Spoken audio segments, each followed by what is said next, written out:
سیاہ کالی رات میں چل رہی ہے، اور یہ ایک نہیں چل رہی، ٹریلینز چل رہی ہیں۔ میرا اللہ کیا کہہ رہا ہے؟ چونٹی دیکھ رہا ہوں؟ نہیں، اللہ اکبر۔ میرا اللہ کہہ رہا ہے السلام علیکم ورحمۃ اللہ وبرکاتہ۔ امید ہے کہ سب دوست خیریت سے ہوں گے۔ مولانا طارق جمیل صاحب کی بیان کا سننا لازمی سمجھو۔ کالے پہاڑ، کالے پتھر پر چلنے والی کالی چونٹی کے پاؤں سے جو لکیر بن رہی ہے، تیرا اللہ وہ لکیر بھی دیکھ رہا ہے۔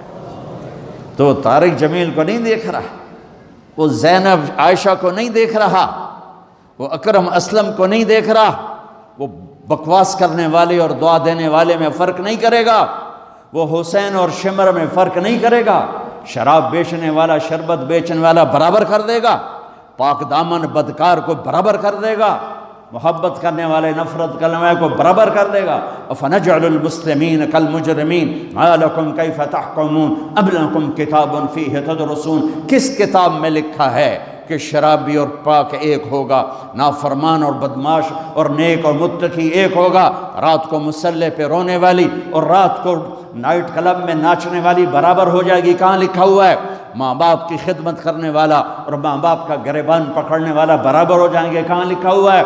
شراب کے اڈے چلانے والا اور حلال کمانے والا، تھک ہار کے رات کو واپس آنے والا، ایک ٹائم کی ملتی ہے دوسرے ٹائم کی ملتی نہیں، اللہ ان کو برابر کرے گا۔ تو پھر حسین کی قربانی کہاں گئی؟ اہل بیت کی قربانی کہاں گئی؟ آل رسول کے خون کا بہہ جانا، معصوم بچوں کی گردنوں کا کٹ کے نیزوں پہ چڑھ جانا کہاں چلا گیا؟ بچوں کو کہاں سے کھلائیں؟ اس خیال سے سارے حرام کے راستے شیطان کھولتا ہے۔ میرے رب نے نبی کی نسل سب سے اعلیٰ میرے نبی، سب سے افضل میرے نبی، سب سے برتر میرے نبی، سب سے بڑا نسب میرے نبی کا، سب سے بڑی ذات میرے نبی کی، سب سے اعلیٰ برتر اجمل اکمل احسن ارفع اطہر ازکا انور اعلم۔ کتنے الفاظ لاؤں؟ اللہ کی قسم ہر لفظ میرے نبی کی شان میں چھوٹا